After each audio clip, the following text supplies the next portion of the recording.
El temor a la compra de empresas estratégicas no es nuevo y es bastante normal verlo en los grandes bloques comerciales. Y la Unión Europea ya ha tomado medidas duras en el pasado, especialmente por la compra de China de varias empresas relacionadas con la robótica. Sin embargo, no ha sido hasta ver con nuestros propios ojos cuál es la visión que el gigante asiático tiene del libre comercio, que se ha puesto sobre la mesa la necesidad de articular mecanismos efectivos que impidan que países que no tienen ninguna consideración por el modo de vida occidental y que puedan aprovechar nuestras convicciones ideológicas en favor de mercados más desregularizados que el suyo y lograr posiciones dominantes en sectores esenciales que sirven para chantajear a toda la Unión Europea. Bienvenidos a Human Empire. Que China es un país enemigo del libre comercio es algo que cualquiera que sepa un poco de su intervención en el mercado tecnológico sabrá bien.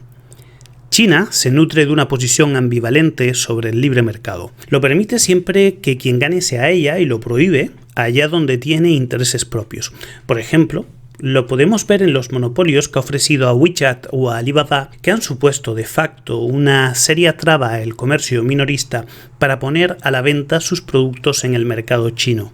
Sin embargo, China no se cierra a los bienes del mercado internacional, especialmente a los que pueden suponer transferencias importantes de tecnología que podrán clonar con el tiempo mediante la ingeniería inversa. Un ejemplo de esa estrategia la hemos podido ver con la tecnología de los teléfonos móviles, en la que la empresa Huawei ha acumulado una cantidad importante de denuncias relacionadas con la violación de la propiedad industrial y el espionaje dentro del mismo. De ese mismo modo, China ha creado zonas en su propio territorio en las que ofrece ventajas preferenciales a este tipo de empresas, pero no porque tengan una sana intención de facilitar la producción dentro de su territorio, sino el copiar métodos y tecnologías de las mismas y que con el tiempo sus propios productos vayan sustituyendo a los extranjeros. Esta posición china nunca ha sido ocultada. Los chinos entienden al mercado internacional como una forma de vender en un principio bienes de bajo valor añadido e ir escalando a otros de mayor valor que les dé ventajas competitivas comparadas con el resto de países por tener más bajos salarios de referencia. Esto, en principio, no tendría nada de condenable para los apologetas más infantiles del libre mercado, pero si observamos todo el juego, entenderemos hasta qué punto tener socios comerciales como China es una muy mala elección. Lo primero que debemos considerar es que China nunca ha creído en el libre mercado, sino en tanto en cuanto sirva a sus fines. Es decir, China no lo acepta por ser una expresión de libertad, sino porque gana con él. De hecho, en su balanza comercial se observan beneficios impresionantes que muestran su exitosa estrategia.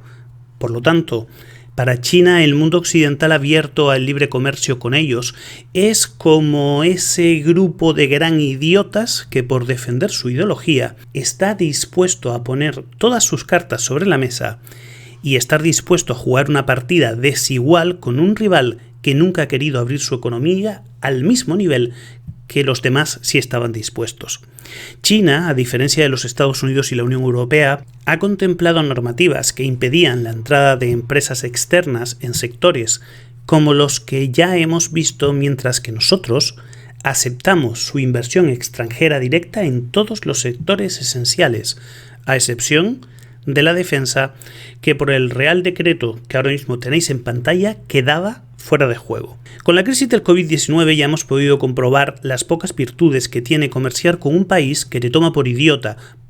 Pero bueno, te toma por idiota por ser un idiota. China vendió material sanitario de pésima calidad, por no decir que abiertamente inútil, en un momento en el que había muchas vidas en juego por culpa de que el país chino ocultó las dimensiones reales de la enfermedad mientras exportaba la misma al resto del mundo. Sin embargo, y pese a esto, no han sido pocos los países que han mostrado una posición sumisa con China, como es el caso de España, y esto se debe a varios motivos que nos pueden ayudar a entender por qué prefirió nuestro gobierno comprar material sanitario sospechoso a China en lugar de a proveedores españoles, y por qué no ha reprochado nada a las autoridades chinas.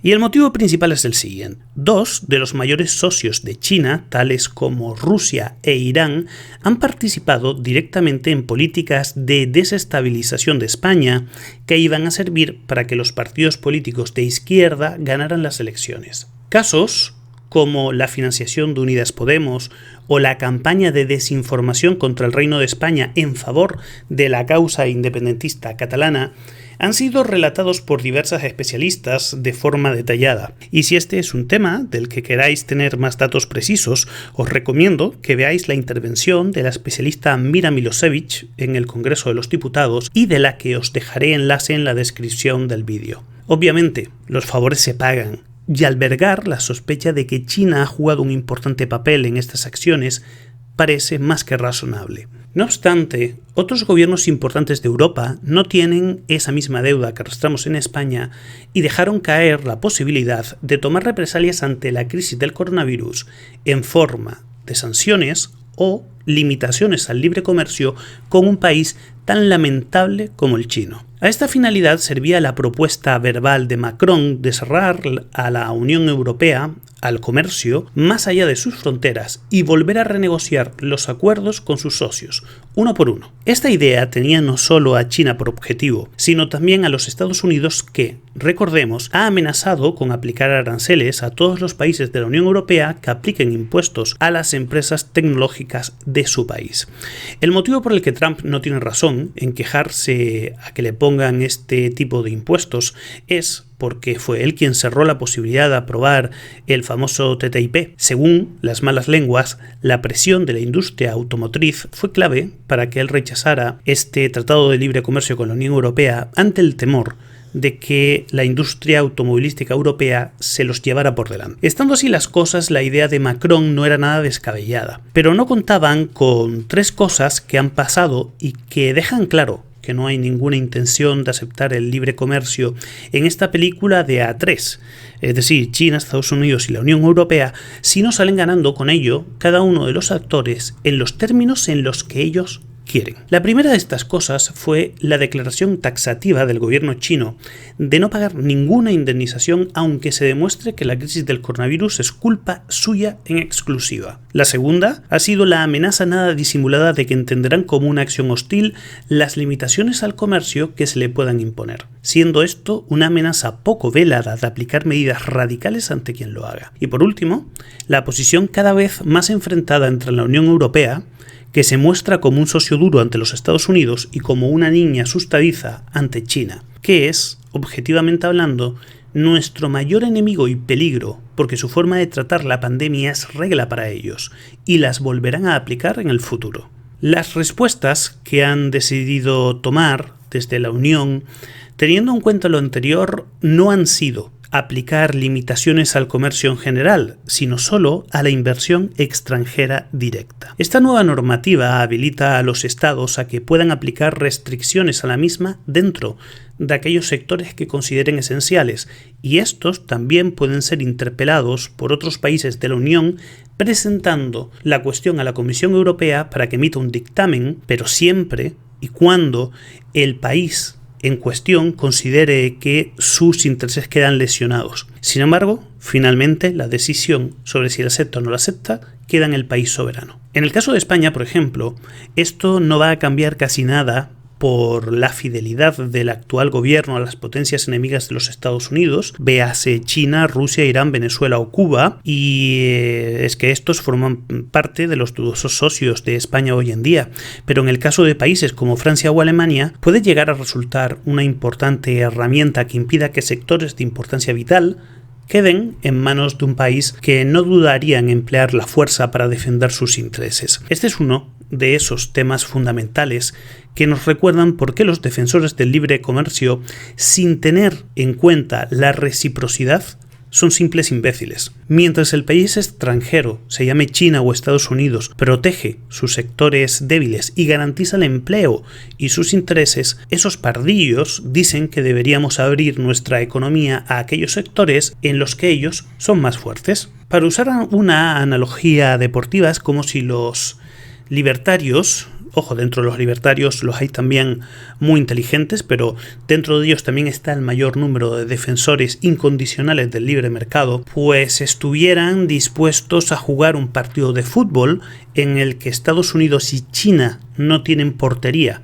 Por eso no pueden perder. A la Unión Europea le ponemos una portería gigante y además el equipo de nuestros rivales va a tener a Cristiano Ronaldo, a Messi, Mbappé, Mané, entre otros. Lo que defienden, en nombre de una ideología, es que pongamos la cama, los condones y para colmo le paguemos al cliente por venir al prostíbulo. En realidad, lo que cualquier persona que no tenga un severo retraso mental sabe es que el libre mercado es bueno solo si hay libre competencia. Y los participantes tienen nivel suficiente para poder competir. De no cumplirse estos dos requisitos básicos, el libre mercado simple y llanamente no es sano.